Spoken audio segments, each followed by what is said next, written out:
በዓለም ላይ የሚያጋድለው ፍቅር የትኛው ነው? ተናገሩ። ለሰው የማይሰጠው ፍቅር የትኛው ነው? አይደል? አሁን እናንተ አሁን እናታችሁ አንድ ሰውዬ መጥቶ ያንተ እናት እኮ በስማ እናቴ እኮ ናት ቢል ስነ ስርዓት ትላላችሁ? እናቴ ደግ ናት ማለት ነው እንጂ የምትሉ ማለት ነው። ያንተ ሚስት እኮ ቢልሳ ይሄ ችግር ነው ማለት ነው።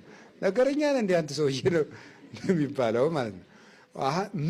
ታዲያ ለምንድን ነው ጌታ ቤተ ክርስቲያንም በባልና ሚስት ፍቅር የተናገረው? እንደዚያ በሚያስቀና ፍቅር እወዳችኋለሁ ለማለት ነው። እንደዚህ አድርጎ ባል ሚስቱን በሚያደንቅበት የሙሽራ ፍቅር የሚናገርበት ምክንያት የእናንተን ፍቅር ባልየው ሚስቱን የሚቀናባት ምን ስለሚያደርጋት ነው? ስለሚወዳት ነው። እናንተን በዚያ መጠን በሚያስቀና ፍቅር እወዳችኋለሁ። ዲያብሎስ ሲነካችሁ ደስ አይለኝም ማለቱ ነው። ምክንያቱም እናንተ የኔ ምንድን ናችሁ ማለቱ ነው። ሙሽራ ናችሁ ማለት ነው። በዚህ መጠን ነው ሙሽራ፣ እሷም ውዴ ሙሽራዬ የምትለው ለዚያ ነው። በዚያ መጠን ስለሚወዳት ነው። እና የምትወደው ይቺ ቤተ እስራኤል ልጅ ወንድሜ በተራሮች ላይ ምን እያለ መጣ ነው የምትለው?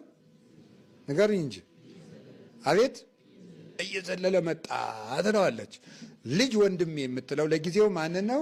እግዚአብሔርን ሶስቱን በአንድነት እግዚአብሔርን በብሉይ ኪዳን ልጅ ወንድሜ ትለዋለች። ልጅ ወንድሜ የምትለው እስራኤል ናት። የት ውስጥ ሆና ነው የምትናገረው? እንዲህ ብላ ባቢሎን ውስጥ ሆና ነው። ሰሎሞን በባቢሎን ሆኖ ነው የሚናገረው የወገኖቹን መከራ። እስራኤል ሙሽሪት እንዲህ ትለዋለች ማንን? እግዚአብሔርን ልጅ ወንድሜ ትለዋለች። ለምንድን ነው ልጅ ወንድሜ የምትለው? ልጅ የምትልበት ምክንያት እግዚአብሔር እሷን ለመርዳት ሽማግሌ አይደለም ማለት ነው። ምን ማለት ነው? ምን ማለቷ ነው? ኃያል ነው ማለት ነው። ልጅ የተባለው ወጣቱ ክንዱ ያደቃል፣ ይዞ ያጠብቃል፣ ወሮሮ ያርቃል። ስለዚህ ልጄ ብርቱ ልጅ የምትለው ምክንያት ምንድን ነው? ደካማ አይደለም አምላኬ ማለቷ ነው። እስራኤል አምላኬ ብርቱ ነው። ወጣትን ተነጣጥቆ የተማረኩ ወንድሞችን ከሽፍታ ነጥቆ እንደሚያወጣው ሁሉ የኔ አምላክ ፈጣሪ እግዚአብሔር ነጥቆ ያወጣኛል፣ ብርቱ ነው ለማለት ልጅ ትለዋለች። ወንድሜ የምትለው ደግሞ ወገኔ ስትለው ነው። እግዚአብሔርን ቅርብ ስታደርገው ወገኔ እግዚአብሔር በተራሮች ላይ መር እያለ እየዘለለ መጣ የምትለው በተራራ ላይ የሚሄድ ሰው ቁልቁለቱ እያገዘው ይፈጥናል ይዘገያል?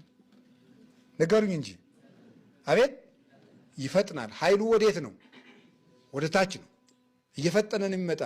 እግዚአብሔር እኔን ለማውጣት ከባቢሎን እየፈጠነ ይመጣል ማለቷ ነው። ከባቢሎን እኔን ለማውጣት